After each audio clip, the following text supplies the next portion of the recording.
Hey everybody, I am Teresa Lo. You're at Talk with T.LO, a live streaming show every Monday through Thursday at 3 p.m.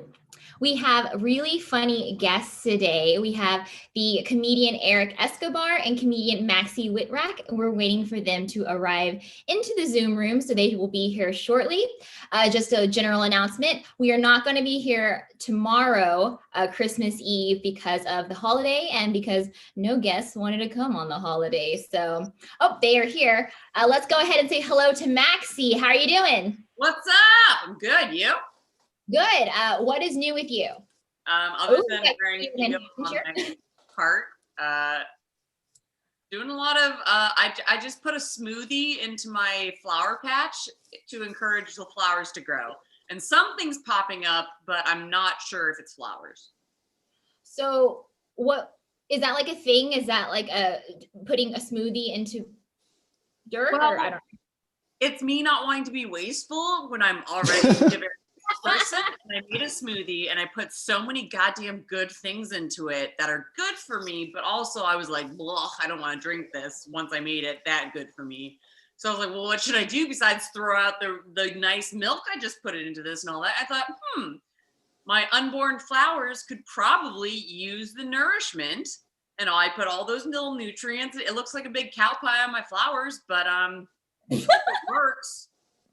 But I'm developing a new craft.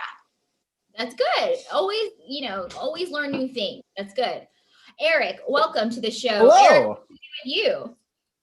I'm good. I also just poured a smoothie in Maxi's flower garden. I call my pee a smoothie, so you're welcome. Couldn't find a bathroom. I'm doing well. Things are going, we're in the lockdown. How well can things be as well as they are? Okay, speaking about the lockdown, have you been good? So this year, have you been naughty or nice? Start with you, Erik. I've been naughty. I've been going out to illegal speakeasies a lot more than people should. Ooh. I probably have the COVID. No, I don't. I just got tested, but I've been a little naughty. I could be better. We could all be better. Wait, tell me about these speakeasies. There are random, I don't know, just bars who are just keep going. They shouldn't be going. People will die, but they keep on going.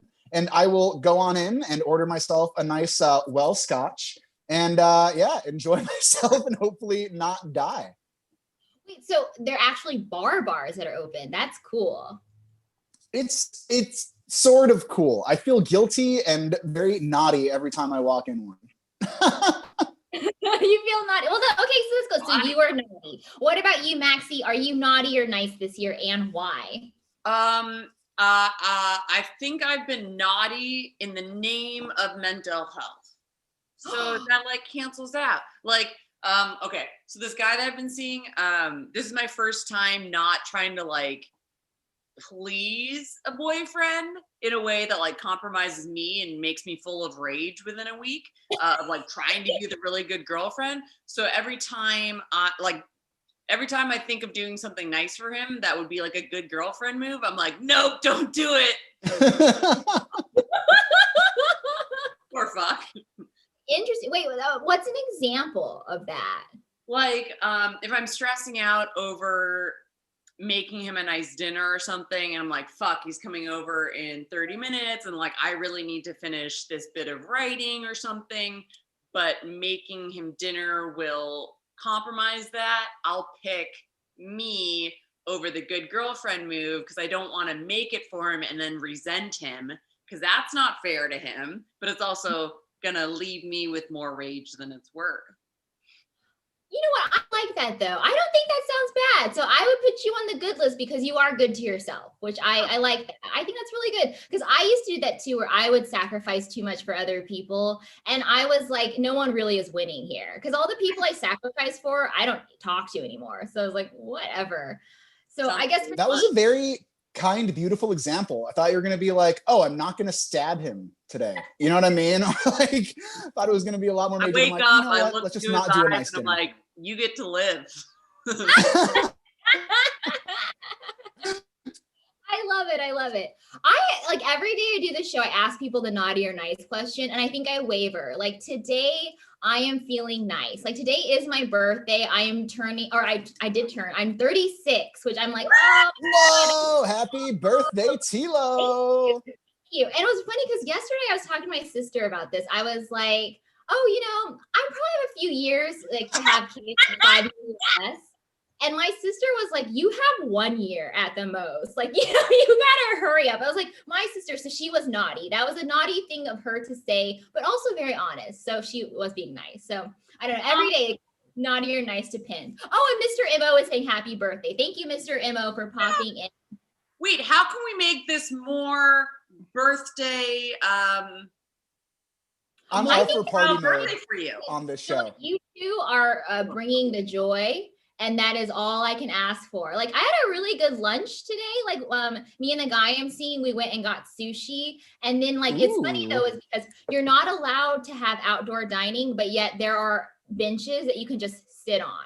So it's like, the only difference is now there's no server. So the servers don't get tips, but I'm still allowed to eat outdoors with people. So it's a very weird system. It's like when you go to summer camp and they're like, hey, there's medicine on this table. And if you take the medicine, we're not going to see it, but we can't legally give you the medicine. It's kind of like your camp counselor server is just like, oh, if you happen to sit at the table.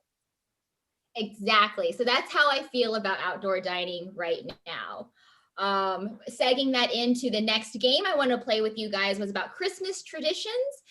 See which ones you have. So I'm going to list them and you can tell me whether or not you do them or not and what you do specifically. So Christmas cards, do you do them? Oh, I guess I gotta not be rude. Do you guys both celebrate Christmas? I'm not being presumptuous. I do.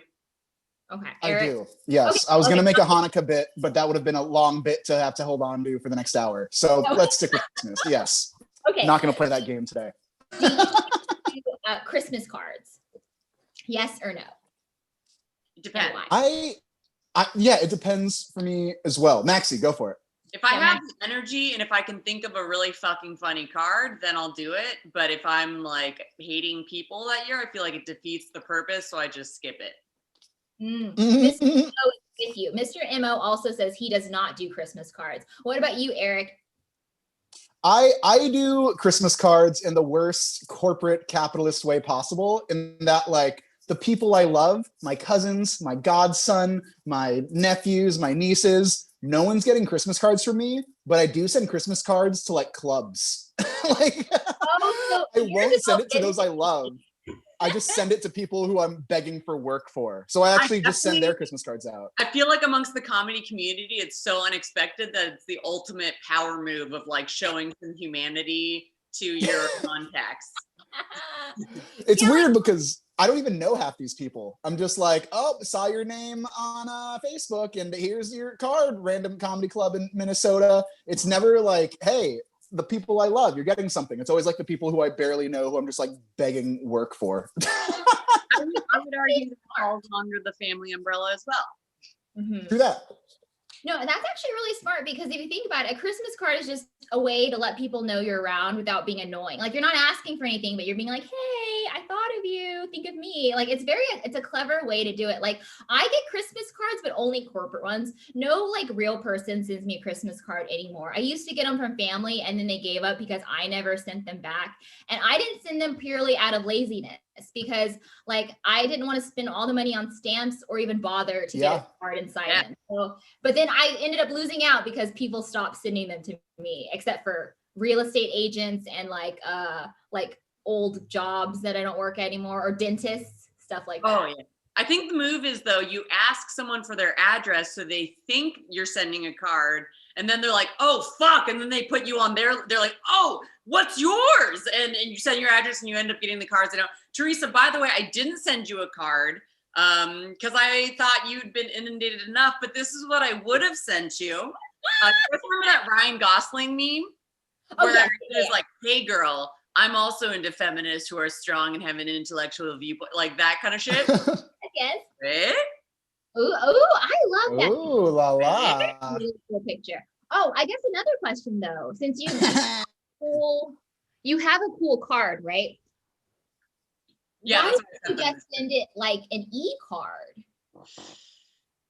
I feel like an e-card looks like you're putting forth too much work, but it's like not enough of a gift. You know what I mean? Where like a physical card is like, oh, you wrote this and you bought a stamp and you put it in a thing. So it's like, oh, good for you. But definitely like those e-cards, after I get one, I'm like, whatever. Yeah. Yeah, I guess you're right. It's like, why put in the work without getting the credit? It's like, just do nothing. Exactly. Yeah. That makes sense.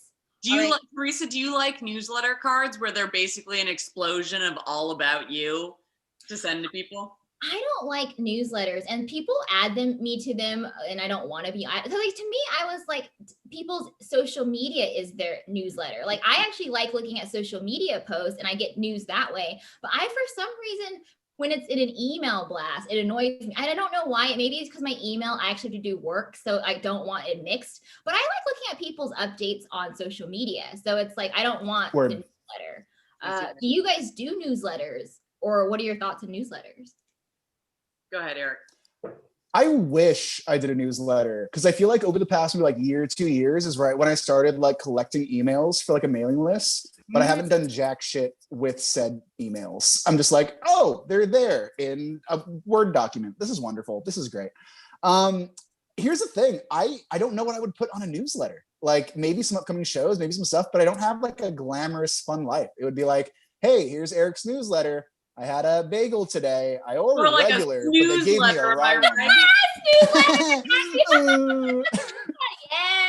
What if I just sent a newsletter out of just like videos of me like taking naps? Actually, I would open that. Okay, I would watch the whole thing. Cool. I'd actually like, because like earlier, we were talking about like watching people on Zoom and they're just eating and stuff, where it's like people like watching more normal stuff where you just feel like you're just hanging out with them. So a nap would actually be, better than like hearing what people's shows are up to and stuff. So yeah. I don't know. I'd rather watch 5 minutes of you sleeping than 5 minutes of you working out a new bit. That's honest, very honest. Very true. All right. Next Christmas. All from like the worst angles possible, just like 30 feet away. All right. Next Christmas tradition, Christmas trees. Do you guys put them up at your own homes? I don't know what your living situation is. Do you put a tree up? Start with Maxi. No, I haven't ever really made my apartment amenable to like being here for the holidays. This is my first time in LA for Christmas. Oh, are you doing anything? Like, do you live alone? Do you have roommates? What's your situation? Thankfully live alone, but I canceled my trip home to see my parents. So PSA, all you mask wearers out there, good job. But yeah, so I wasn't really prepared to spend the time alone, and it seemed like a lot to put up a tree for just me, but I'm gonna go with my boyfriend's parents for a nice Christmas lunch. Oh, that's nice. Oh, somewhere. Like, are they gonna be open? I said go, as if no, we're going to his parents, and it's gonna be so that it's outdoors, but hopefully not too cold like nighttime would be. So. Oh, cool. He's going to get some sushi. They're going to sit outside. No one's going to tell them the table's illegal. My friend said sushi for the Christmas Eve was her way of doing the Feast of the Seven Fishes. I think that is genius. I like that. Yeah. Gianluca's saying he loves Christmas trees. Eric, Christmas tree, yes or no? No, I don't. I like the idea of a Christmas tree. I like the smell. I just never do it. Why? I feel like because it's like an extra thing to do. If I have any excuse to take a nap, I'm going to take that nap, not putting on an extra errand on the list. I feel like it's weird because I have this like dinner table near my kitchen. And since I don't have a tree, I just put all the gifts that I'm either giving or receiving under the table. So instead of a tree, I have a nice little wooden eating area, sort of like a tree, a dead tree that's been manufactured. It's wonderful. Nice. That's a nice way to look at it. Yeah, like my family, like, they do put up Christmas trees. Like my parents, they're weird where they had their Christmas tree just up literally all year. And they're like, we don't have to take it down. Christmas has come back next year. You're like, oh my gosh. So there's always was a tree in the corner. And then we also used to spend Christmases in Las Vegas. And like all the hotels decorate, be very baller. And so like, that's how we used to be. And like, my dad was like, that tree's better than anything we could put up. And I was like, okay, that's not really the point of Christmas trees, but yes, it's true. Those trees are beautiful. So that's when I think of Christmas. I definitely keep up all my Labor Day decorations all year, just in case, because it'll come back in about 364 days. All my Labor Day directions stay up, but no, not Christmas. All right, going to Christmas dinner. What do you guys typically eat for the holiday? Start with Erik. So growing up, we had this beautiful tradition where downtown LA, I grew up Catholic, and downtown LA had this beautiful cathedral, and they would actually make all these like really nice like ham and turkey dinners for all the homeless in the area. So every Christmas, we would wake up super early. We would volunteer there, and so tired by the end of the thing, no one would want to cook, that we would get Thai food. So actually, my big like Christmas tradition, Thai barbecue on Christmas, because that was the only thing open. Oh, that sounds good. That sounds good. What about you, Maxi? What's your Christmas food? My stepmom makes this thing called Dutch baby, where it's basically like big, thick, eggy, Erik knows, pancake with jam and powdered sugar or whipped cream on or whatever. And so I'm going to attempt to make it this year. And like everything good she's introduced to my life, I was determined to hate it. And now I'm like, Dutch baby! That's good. I've never Maxi, Teresa, heard of it before. have either of you ever been to the original pancake house? Not the International House of Pancakes, but OPH. No. Oh, where is that? I want to say they might have like originated in Hawaii, but there's a bunch in LA, there's a bunch in California. They're like all throughout the country, but they make a Dutch baby. And oh my Lord, you eat half and then you pass out for 2 days and then you get diabetes. And it is my favorite thing ever. Best. Absolute ever. But it's so unassuming because it doesn't look like a really sugary thing, but oh God, yeah. Yeah. It's just packed with delicious, wonderful, tasty. I'll be right back. I'm gonna get a Dutch baby. John Sports is saying, is Starbucks paying for the product placement? And I was like, yes, they should pay. They are not paying, but they should. Me and Erik are just guzzling our Starbucks. Maxi put out a question. She said, Maxi got a long scar on her nose from blank.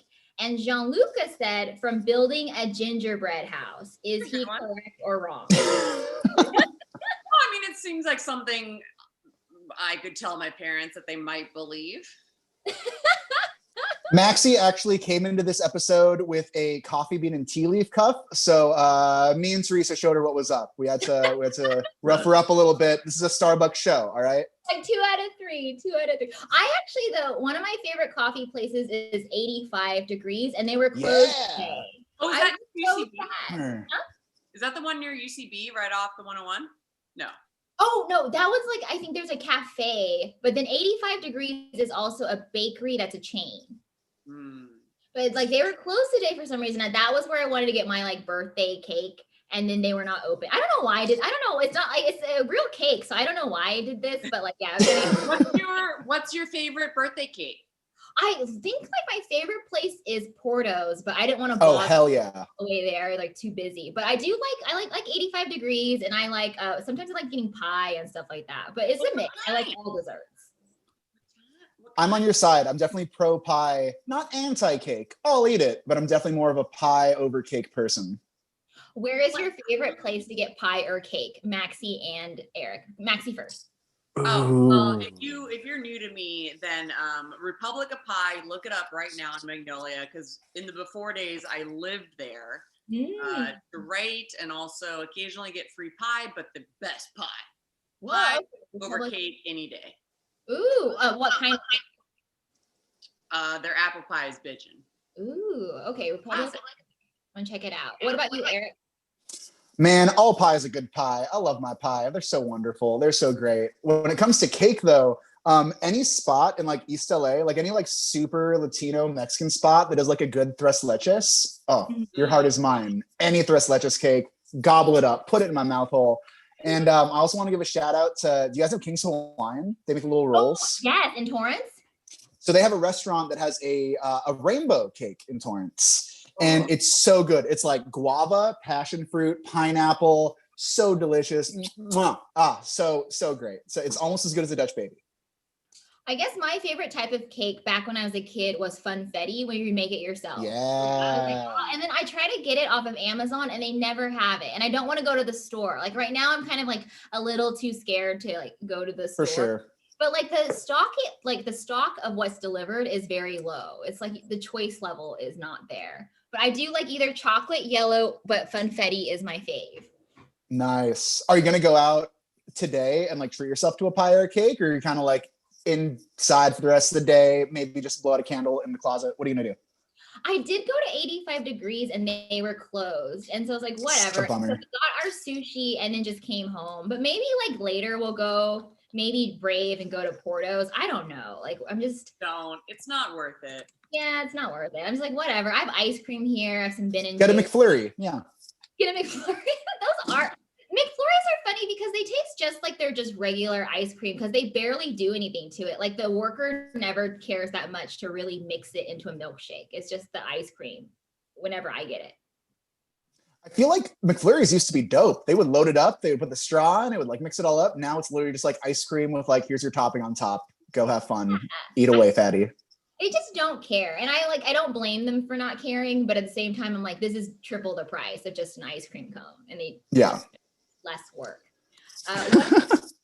What about, okay, so this happened recently where the cast of Kindergarten Cop reunited. So it's almost 30 years later, they reunited on Zoom. And so it was all the kids came together. It was very cute. And then Arnold Schwarzenegger came and he surprised them. And then they all like read lines from the movie and it was like so adorable. But what I was thinking about is like, there's a line in Kindergarten Cop that people were really controversial about where it was something like, women have vaginas or something. And that became very controversial now because of where we are in society.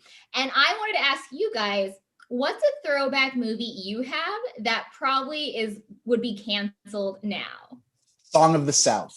Definitely, probably. No, I'm kidding. Oh, I haven't seen it. You actually like it. I was like, I tried to watch that back and it was boring. Well, what's crazy is I actually feel like I got a Blu-ray of it like a year ago from like a random like DVD rental place in Pasadena. And I was like, how do you have this? And they're like, oh, it's a Japanese copy. It's in Japan. They're still slinging Song of the South. Whoa. But did you watch it or you just owned it? Got through about half of it and I was like, I don't want anymore. I was also pretty cross. Whoa, so that it was probably like, added to the factor. Wait, is Eric cutting out or is it my computer? I think it's Eric. Because poor Eric. Okay, Maxi, what about you? Check. 1, 2, 3. Oh, he's back. Okay, wait, he's back. Okay. We'll go back to Maxi. Maxi, what is the movie? Maxi, go for it. That would be canceled now. One of my favorite movies that I will watch any time of day is White Chicks. And I think yes! Oh my God. Leave White Chicks alone. White Chicks is so funny. Oh, I love White Chicks. Good. Making my way downtown. Terry Crews is just so good. Yeah. I was like, are you even allowed to cancel a movie that minorities make? Or it's kind of like, it's like, I don't know. I was like, wasn't it supposed to be the opposite? It's supposed to stop people from making fun of like oppressed groups. But if the oppressed groups make fun of the majority, is that the same? Where it's like, but people did want to cancel White Chicks. So it got confused. Do they? There was like, people were like, you're not allowed to do white face if we're not allowed to do black face. And I was kind of like, I'm very confused. Karen. Yeah, exactly. It's like, what? Yeah, no, but I love White Chicks. That is so funny that is also one of your faves movies. I love it. Do you guys remember a movie? Rodney Dangerfield was in it, and it was called Ladybugs. No. This movie is so canceled now because it was about this guy and he wanted a promotion. And so he agreed to coach a soccer team that his like boss's daughter was on. And so to make the soccer team win, he dressed a boy up as a girl and she like, you know, got the team to win essentially. But there were just so many like pedophilia and transphobic jokes where it's like, there's no way they would allow that movie to exist now. But I loved that movie. So I was kind of like, I'm glad it was, you know, made decades ago. It's safe in the past. In the past, it's like I can enjoy it privately at my house, but yeah, but they could never make that now. So it's just a very interesting thing about like what's acceptable then and what's acceptable now. I had a meeting with an agent who I don't think is overly old, and she was like, "Wow, she said something that wasn't quite PC, and she was like, I mean, I'm of the generation that could say that you poor fucks can't, because like you coming up, you have to know better. I'm like, no, you clearly know better. So Yeah. like, you don't get to call yourself exempt. It's not Titanic with the door closing as the water's rushing in. You like slid under just in time.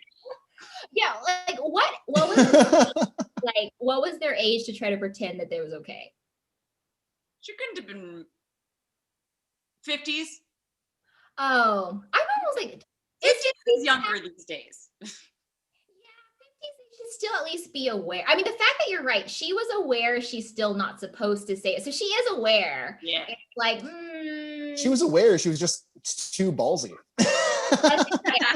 She I don't was- care. Let's go. If you're like, I don't care, well, that's, I think, valid in itself. Yeah, if you just don't care. Like, for instance, Donald Trump, he was successful because he kind of lived by the motto of I don't care, right? And like yesterday, I thought it was hilarious. I did love it. He gave that speech where he was like, the stimulus package is terrible. You guys need to work on it again. The American people need $2,000 a person, not $600. And so now they're actually going to go back and redo the stimulus package, which is like kind of exciting. And I guess I wanted to ask you guys is how much should they have given everybody? Is there drilling going on? Sorry. Okay, so I have an Is that a automatic Roomba? litter box. And it just randomly cleans her poop, just randomly throughout the day. And I was like trying to like hide it, but then I was like, maybe no one will notice. But no, it's the litter box was cleaning itself in the middle of my Trump question. So I'm glad you called me out because I thought I could like get away with it.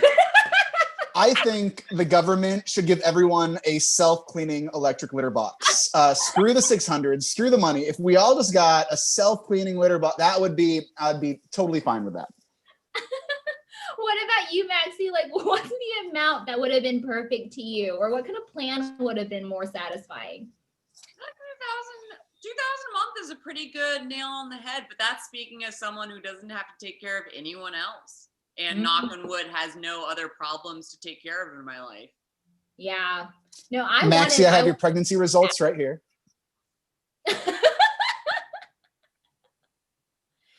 Oh man.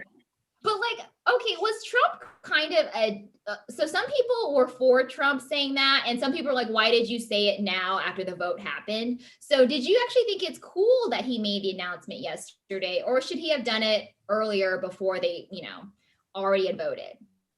I don't think anything he does is cool. I don't think anything he says is that great. I feel like he's at a point, right? He's always throughout his whole, I wouldn't say career, but at least his presidential career, he's always just tried to like get people in it. You know what I mean? Like it doesn't matter what he says or what's coming out of his mouth. He just wants people to like side with him. So I think right now he's just saying stuff so he can like gain more. And it's like, screw you, dude. Like go away with your weird orange and/or gray now hair. What about you, Maxi? What are your thoughts? So you're saying that after, okay, yeah. I mean, it's just hard to know. You're never going to know with any politician, and especially with him, what's coming from any sort of sincere place versus a bid for popularity. And like, I think it would behoove him to make that kind of like, oh, the new people in charge are running it horribly, like kind of saving face as he's leaving office. I could totally see it just being a like, well, good luck, because you would have loved me move. But whatever gets people help, I don't care if it makes them look good. Great. Yeah, I would have liked like 10 grand. Like I feel like that's reasonable. Yeah. Because for all these months where we haven't had help? Yeah. It's like I actually thought that was a reasonable amount. And Mr. Mo, who is a longtime viewer, he actually predicted that we would get a few thousand. And then when it was 600, that was announced, it was less. But then now it actually might be a few thousand. So Mr. Mo is saying 2,000 to 3,000 is okay. That's the amount he would like. And then he likes Trump. So he said he's the best president. John Luca said, just give us something. $1,200 is fair. Not a lot, but it works. I think we're thinking in a monthly basis, though. Like when you're throwing out $10,000, that's kind of to help assuage the impact of the last several months. Yeah, Because Mr. Mo, like yesterday, or I can't remember if it was yesterday, but sometimes recently, he was saying that it would actually be nice too to just cancel federal income tax for the year. Like that actually probably would be interesting. the of just giving us cash, just don't make us pay taxes this year. Yeah. Which actually I think would be way easier. That's a cool approach. I didn't even think about that, but I would be unopposed to that. I also better start doing everything right on my taxes. So you don't have to pay $8 this year. Oh, I should have claimed a lot more. This is great. Speaking of money, so the New York Post outed this woman, and this woman, she wasn't even famous. She was an EMT, and she started an OnlyFans. And so the New York Post, for whatever reason, published pictures from her OnlyFans, outed her, showed her real name, called her and interviewed her, and actually like basically doxed her. And I think she actually did get fired from her EMT job. And it's a little bit like, what is the point of that journalistically, right? It's like she's not famous. What was the point? But then I guess my question is that why do you think so many people at this point have to even make OnlyFans? Like, it seems like it's a popular thing that everyone's kind of joking about, but I think a lot of people are doing it. Like, do you have any experience, not yourself, but like just people that you know who ventured into that world? Well, you can follow me at my OnlyFans, Erik Escobar. Some good pictures there. Not a sweater, definitely just hair. I feel like it's a good side hustle. You guys kind of saw this same thing when like Lyft and Uber were popping up. We're starting to do a lot more rideshare things. Like if something can be created to where your full job, or if you have, like your 3 or 4 part-time jobs and you still need that extra money, it's a way to make extra money. And I think it's totally cool that, there are things like Lyft and Uber 10 years ago, we could make a little extra cash. Now there's things like OnlyFans, we can make a little extra cash. Mm-hmm. I think it's actually keeping people a little more open-minded. I think there's still a lot of like taboo around like sexuality, or like, oh, they have this. And it's like, whatever, we're all adults. We all like touch our private parts and touch other people's private parts. Like, what's the big deal? My only thing that I think is interesting about OnlyFans is like, you may need money, so you like put out stuff. And then what if like you're a teacher, you know what I mean? Or what if you like have a job where it's like weird and things like come out 10 years later? Mm-hmm. It's something to kind of think about, but I also don't feel like it should be a major problem. I just see that happening right now in the future, where people are like, oh, I shouldn't have had that OnlyFans for like 2 months because now I'm trying to like, I don't know, be a babysitter. Well, I don't know. It depends how you like your babysitters. Anyway, I've been talking for a while. Maxi, thoughts? No, you're absolutely right about the taboo thing, because it's like there shouldn't be any outing associated with it, or any sense of triumph for showing that like I went to Johns Hopkins. I went to school with all the pre-med kids who are now your doctors. And I've seen the shit that they do. And if you think by exposing people's like side interests is somehow going to make them less credible as your healthcare provider, like you're all fucked, because all of them have backgrounds. And so what a stupid thing to out this woman in the middle of a shortage of qualified healthcare workers. Mm-hmm. Why would you lose one more that way? Yeah, no, that is so true. And not only that, right? If she needs to make an OnlyFans, it's probably because she either thinks it's fun or she needs the cash. And if she needs the cash, that also is like, why is someone who's putting their ass on the line, like not making enough money? Point. To just survive, yeah. Why do we all need to take 5 jobs? Like, even myself, I work multiple jobs, and I feel like that's how I'm able to survive in California. Like, if I just had this one job, but I moved back to like Kansas or something, I could all have like one job. But in LA, I need to be working multiple things. And it's like, why don't these people pay us more? But they aren't. So it's like, okay, if OnlyFans is going to pay you more, than just you have to do it. And it's also an easy, like OnlyFans, I haven't checked out the platform or anything, but just based on the concept of it, it takes down most of the barriers to entry that like someone in the past who might have considered like stripping or something, it takes away most of those obstacles. Like it's cheaper because you're online, you're in control of it, you're not seeing anyone in person, you're not going anywhere in person. Like I don't see what, other than the potential down the line consequences of being outed, I don't really see why someone wouldn't do it. And I guess as And- a question of a consumer, what would get you to finally pay to look at someone's OnlyFans? Like, what could that person do, or who they are, that would make you be like, I'm finally gonna pony up $10? Like, what, or would you not pay at all? Start with Erik. Here's the thing, like, I have a wonderful partner and she's great. And if she knew I had a subscription to a couple OnlyFans, I would be dead. I would get stabbed right in the face. She would not approve. It would not be great. I feel like for me personally, where I am in life, like if I knew another artist who was having a tough time financially and they were like, here's my OnlyFans or whatever, I'd probably first be like, yo, if you got a GoFundMe, I'd rather donate to that. You know what I mean? Or if you got like some kind of like Cash App thing, or if you sell merch, I'd rather support you in that way. But if the only way to support you would be an OnlyFans, I don't mind dropping a couple bucks. I'm not gonna look at it because then I would get dyed in the face. My girlfriend would dye me in the face. But like, I'm all for supporting the arts, especially in this crazy time when it's like, you know, there's not a lot of live entertainment. There's not a lot of ways where you can make extra money.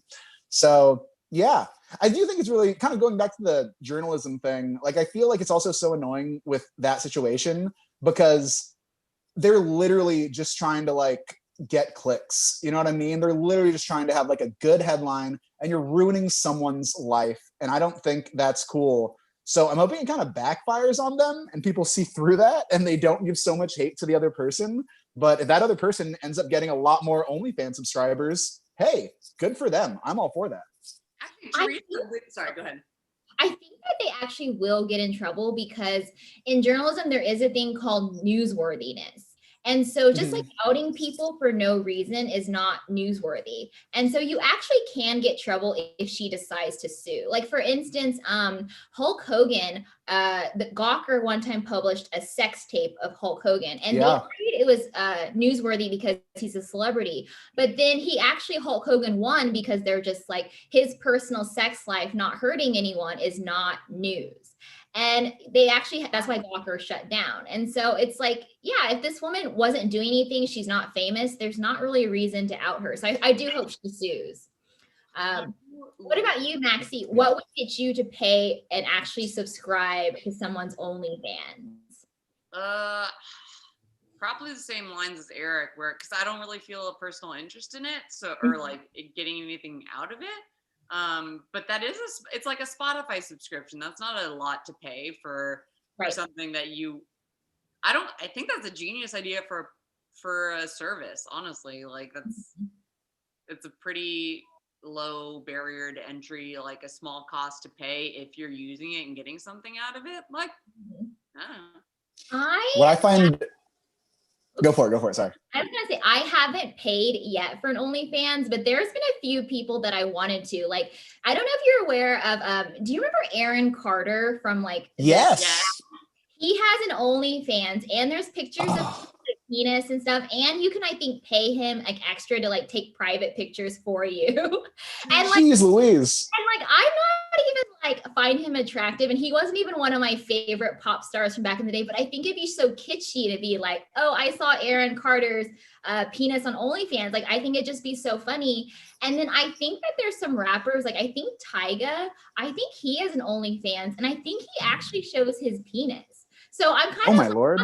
I for some reason, but then I also don't get why I don't want to see like a D-list celebrity, but for some reason, like a really famous celebrity or like a childhood crush that has one now, like Jonathan Taylor Thomas, get on there. I know. I'm like, what if he did? I mean, at this point, you just don't know, right? Like, I remember when Aaron Carter announced it, I was like, whoa, I totally want to see that. I think Aaron Carter is hurting for some money.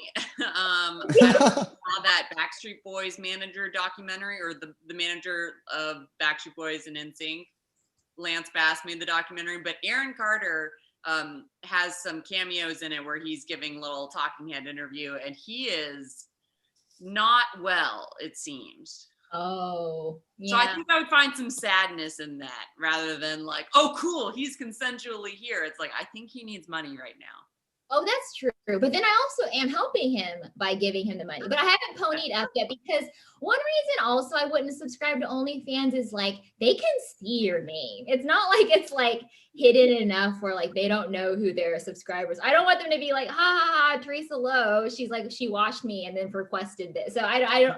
They know who's looking at the scrotums. They know. Yeah, so there's not anonymous enough. So it's like.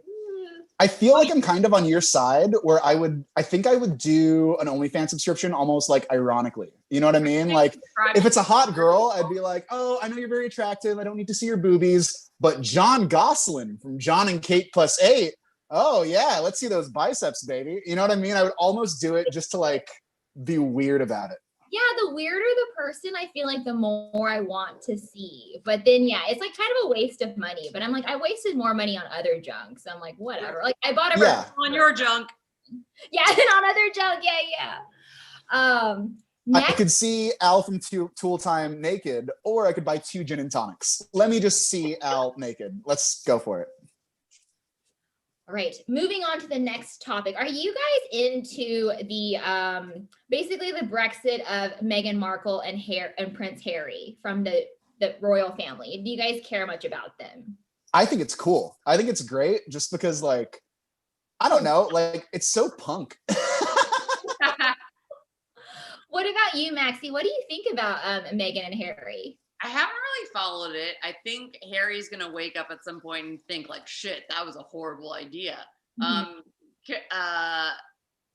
But maybe they already saw the end in sight. Maybe they see what Kate and William go through, and maybe they don't want to be a part. If it's gonna end, at least they're going out on their own terms. Yeah, like I kind of thought it was also weird too, where I think it's one thing to just be mad and like disappear for a year and come back, but to like completely give up the throne, I was like, you assholes, like so many people want that so badly. Yeah. All you have to do is just show up to parties. Like what an ungrateful pieces of crap. But then I saw that they have been banking on it so much. And so they recently actually signed a Netflix production deal, which also just made me mad.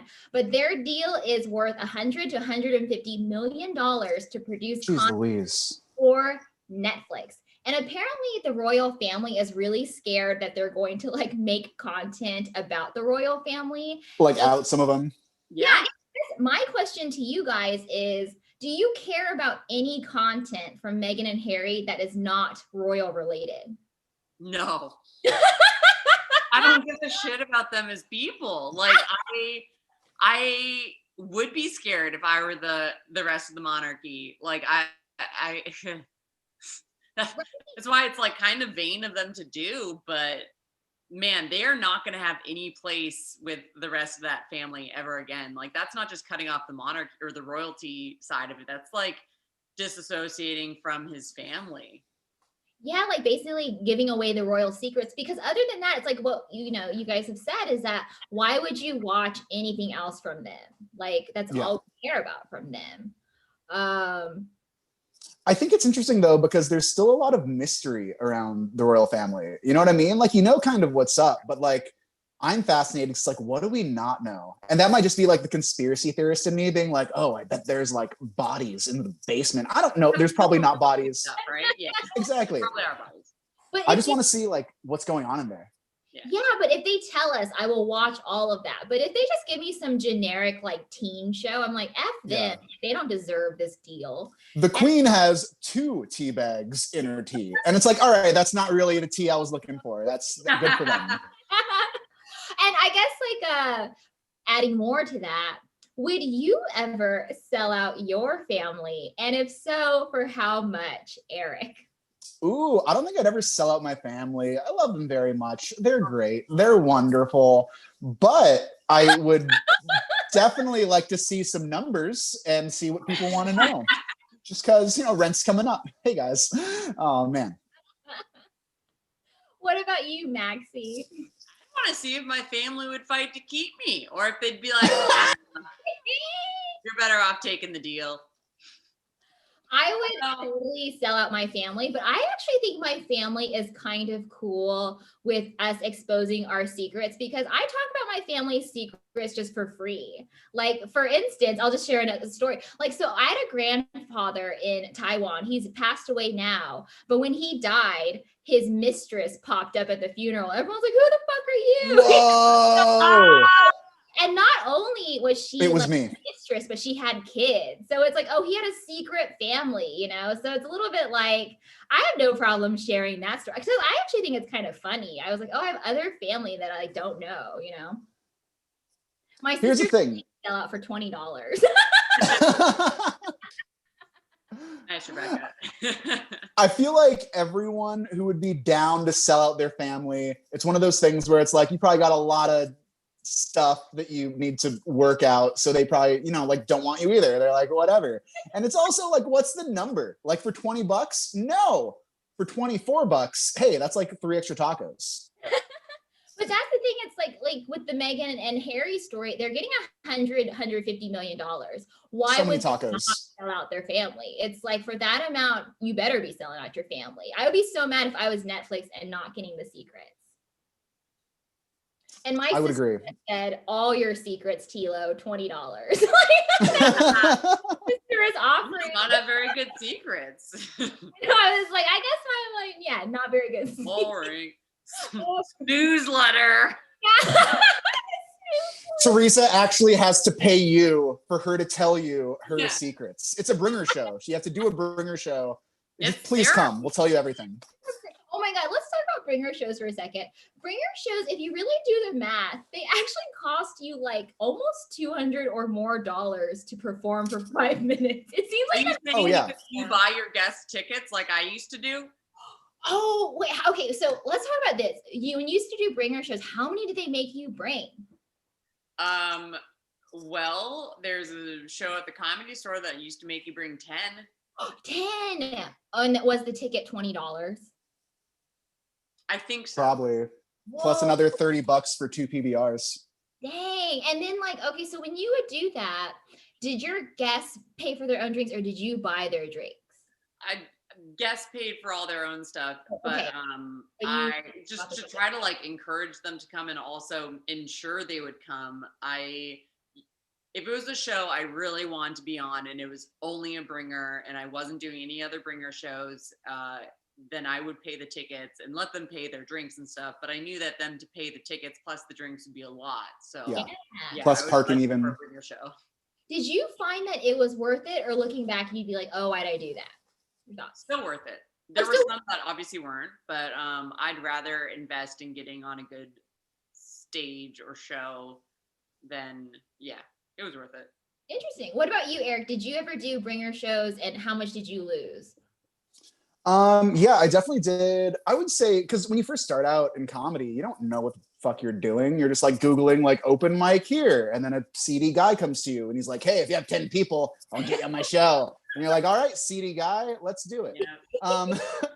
I feel like same kind of thing. Like I feel like when I was doing stuff at the store or other spots, it was like 5 to 10 people. Biggest bringer I've had was 17. It was a 17-person minimum. Minimum. Wait, what? Yeah, it was if you brought 17, you got stage time. If you brought more than 20, you got stage time plus a copy of your set, a video of your set. That's actually disgusting though. Yeah, it was horrible. And did you actually do it though? So here's the thing. This was in New York. It was over at, I don't know, I'm gonna say the name of the club, but it was, please book me again. But it was in New York, which was crazy because I literally called in every favor, tried to hit up everyone I knew in the area. I probably pulled about, I'm gonna say 8 people, maybe less than 10. But because of the foot traffic in New York, I was able to bark in another 15, which was wild. Because in LA, if you try to be like, come to the show, say my name, come to the show, say my name, no one's gonna do that. But in New York, there are literally hundreds of people just walking down the street being like, oh, comedy show? You want me to say I sent you? All right, yeah, sure, come on in. Or even hitting up people in line. Are you here to see anyone? No? Say Eric sent you at the door. So it was crazy because New York was a completely different game because barking works. So you can like pull those numbers, where LA, it has to be your people. But yeah, I probably only did maybe like half a dozen bringers when I was first starting out. And then I ran out of friends. And then I kind of just stopped doing them. I'm not going to rule it out, but I'm definitely not. Here's my thing. I'm very pro comics getting paid.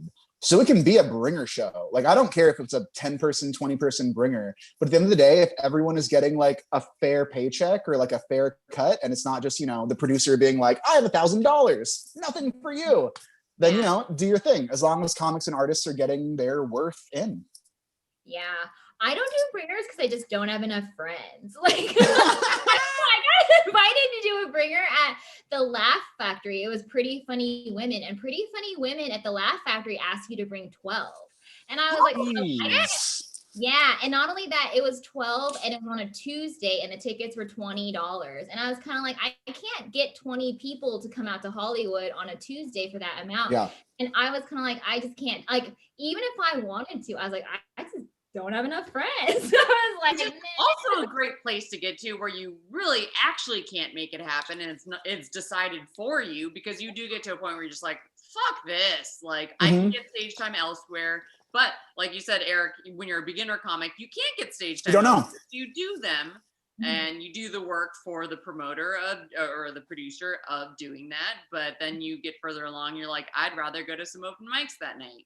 Yeah. You know what I think is an easier way to get booked at a big club with a big crowd, but not actually to do the bringer, is to take classes, but the classes have their show at the main room at like the Hollywood Improv or the Coffee Store. And then if you take a class, all the newbies have a shit ton of friends. If you have no friends, it doesn't matter. They all brought like all their friends, and you're not forced to bring because you paid for the class. And so you still get technically like a bringer experience, and you did pay because you paid for class. But that, to me, that's the hack. Like, industry secrets. Because I did that. I didn't do that on purpose. It just kind of happened. I took a class called LA Stand-Ups. It was in Santa Monica.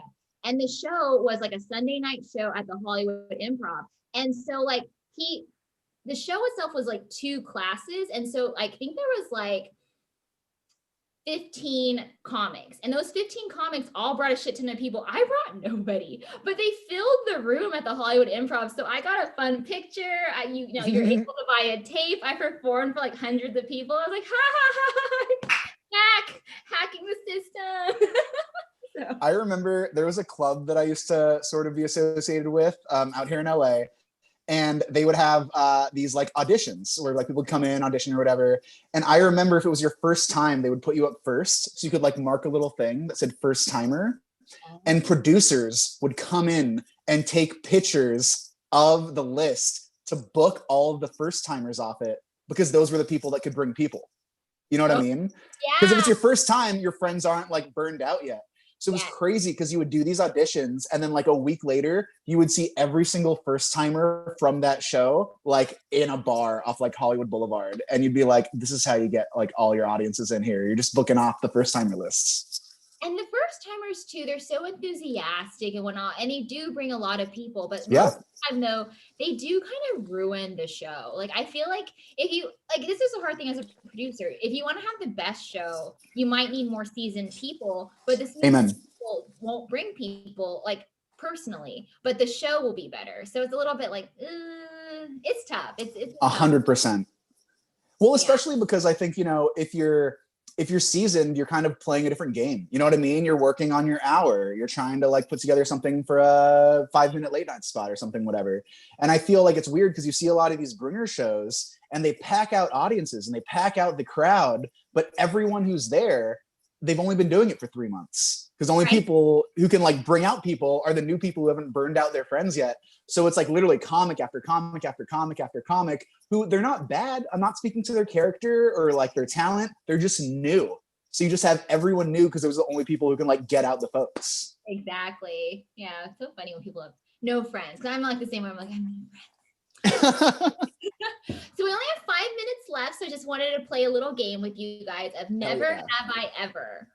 So never have I ever lied to a boss. I'm going to start with you, Maxi. Never have I ever lied to a boss. Oh, I mean, I have, but I forget why or what about. Oh, do you not remember?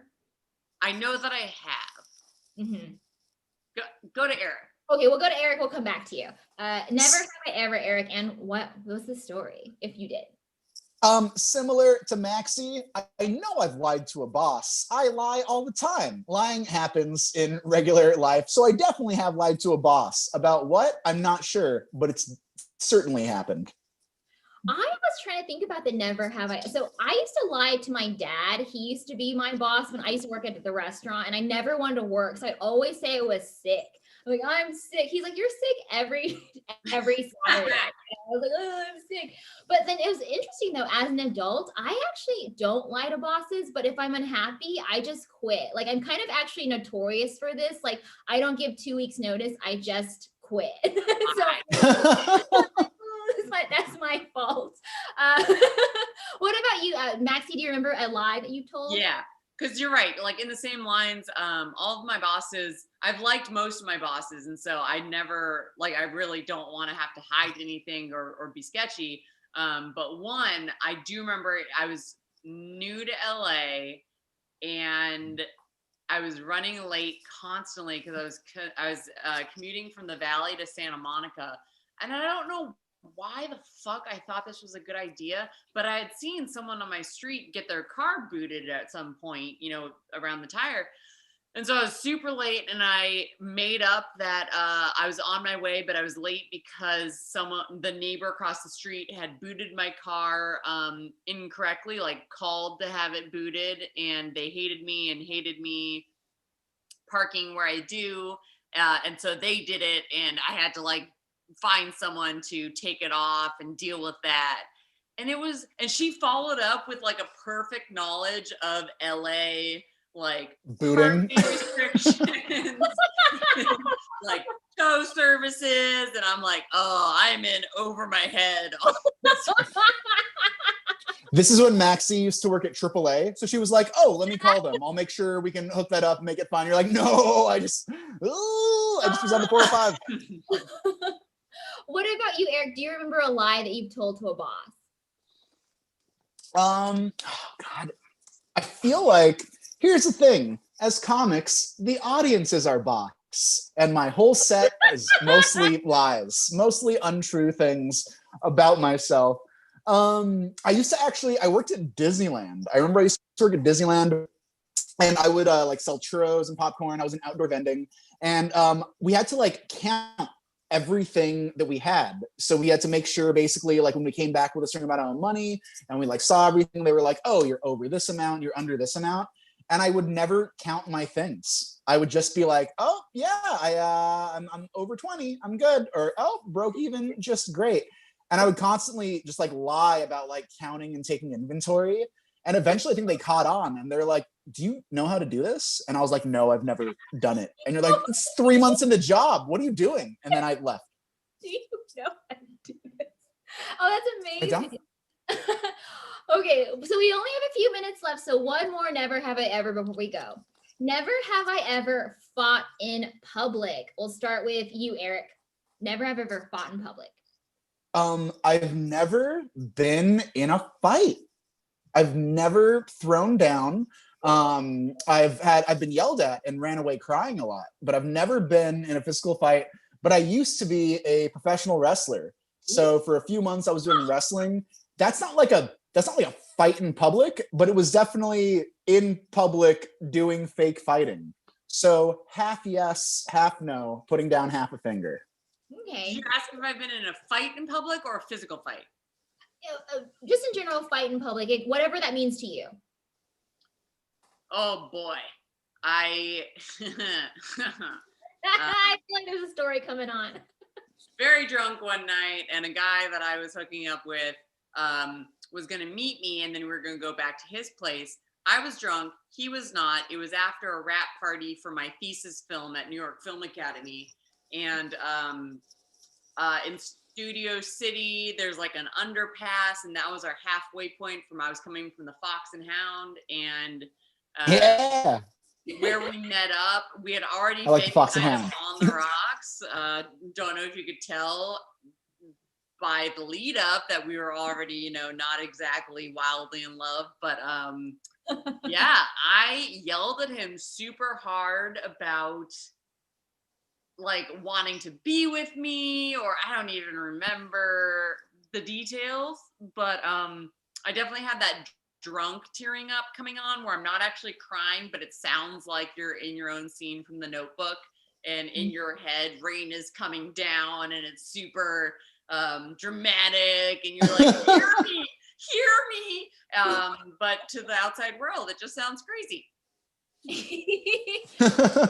Which serendipity, I went on a website on Instagram to see if I shot a commercial a couple months ago for a company, and I was trying to see if the commercial was up yet. And when I went to their page, he was on one of their digital ads, and I remember his face. And I was like, oh, I'll go send him like a congratulations message. And I went, they didn't tag him because they didn't want like his real person, persona associated with it, because it was an ad. And I was like, oh, okay, I'll go like I could not remember his last name. Oh no. Oh, that's, what? I actually thought you were going to say that he had blocked you, but I love instead that you don't know his name. That is amazing. He's forever going to be like John Toyota. You just like don't ever have like a last name. Oh yeah, Billy Hyundai. Yeah, that's a Billy Hyundai commercial. That's him. Good. I actually it's funny what we do when we're drunk, because I would never do this. I at least I don't think so sober, but like one time I was at a dance club and the person behind me kept like pushing into me. Like I was like closer to the stage and they were trying to push into me, like trying to take my spot, even though I was there. And I was like so upset. So I was just drunk and like, bitch. And then I poured drink on her head, and then I just sped away. And oh, I'm such a coward, but I was like, that I guess was at my fight. I just got her. I was like, bye. So it was very. I want you to write a pilot where you reenact that. Oh, bitch. I was actually kind of shocked she didn't run after me. Like I was a little surprised by that, but I actually think she just wanted to take my spot so badly. She just did not care, because she was trying to actually push me out of the way. She was pretty rude. So I was like, it's like whatever. A dance club. Yeah, it's like it's a dance club. All right, we have reached the end of the hour. Thank you guys. You have been awesome guests. And to the people watching, archives of this full episode are available on patreon.com/Teresa Lo Writer. So Maxi, will you let people know where they can find you? Absolutely. On Twitter at MaxiWG, or on Instagram at BadMaxi2Ds. Okay, awesome. And Eric, where can people find you? You can find me on Instagram at Erik Escobar, also with 2 Ds. Okay, awesome. All right, well, bye guys. Thank you guys for coming out, and bye everyone. Thank you, T.LO. Happy birthday! Happy birthday.